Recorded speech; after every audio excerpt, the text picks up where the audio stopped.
వామ్మో వాయ్యో ఓరి దేవుడో ఆఖరికి మన సింగరేణిని కూడా ఇడిచిపెడతలేరు కదా.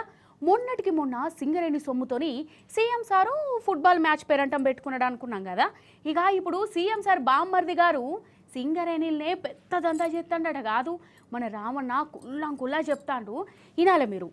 అసలు రేవంత్ సార్ వారి బామ్మర్ది గారి కళా పోషణ ఎట్లున్నది, సింగరేణిలా సార్ పర్ఫార్మెన్స్ ఏంది, గవన్నీ రామన్న చెప్పిండు.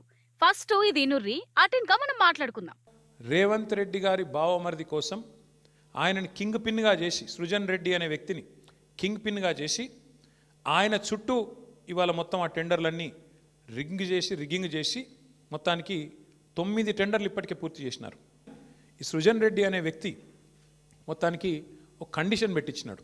మీరు బిడ్ చేయాలంటే, మీరు పార్టిసిపేట్ చేయాలంటే, టెండర్లో మీరు ఇక్కడ బిడ్ వేయాలి అంటేనే మీరు సైటుకు స్వయంగా వచ్చి సైటు విజిట్ చేసినట్టు సర్టిఫికేట్ తీసుకోవాలి సింగరేణి దగ్గర అని పెట్టినారు. అంటే దీని ఉద్దేశం ఏంది? ప్రపంచంలో ఇప్పుడు ఆస్ట్రేలియా వాడు ఉంటాడు, అమెరికా వాడు ఉంటాడు, వాడు సింగరేణి బిడ్లో పార్టిసిపేట్ చేయాలంటే వాడు స్వయంగా రావాలా, వచ్చి సింగరేణి అధికారులను కాలు పట్టుకొని వాళ్ళని వేలు పట్టుకొని బతిమలాడి ఆ సర్టిఫికేట్ తీసుకోవాలి సైట్ విజిట్ చేసినా అని. వీళ్ళు ఏం చేస్తున్నారు? సైట్ విజిట్కి రాగానే ఆ కంపెనీ పేరు, మేనేజింగ్ డైరెక్టర్ పేరు, సిఇఓ పేరు, ఫోన్ నంబరు అన్నీ రాసుకుంటున్నారు. రాసుకొని సుజన్ రెడ్డి స్వయంగా బెదిరిస్తున్నాడు ఫోన్ చేసి. నేను ముఖ్యమంత్రి బామ్మర్ది మాట్లాడుతున్నా, మీరు ఇందులో పాల్గొనొద్దు అని బెదిరిస్తున్నాడు.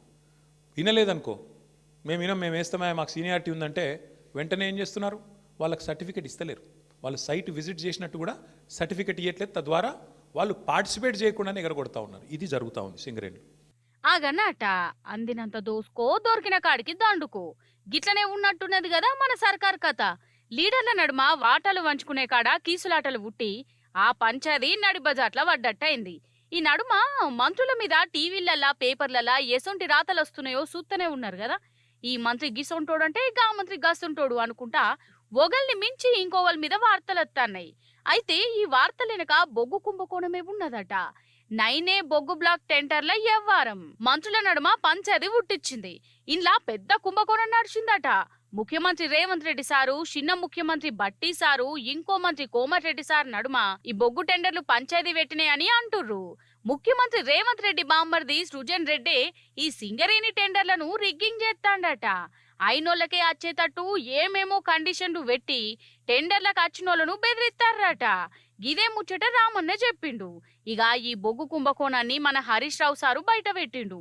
ఇట్లా పెట్టిండో లేదో సిట్టు విచారణ అని నోటీసులు రానే వచ్చినాయి.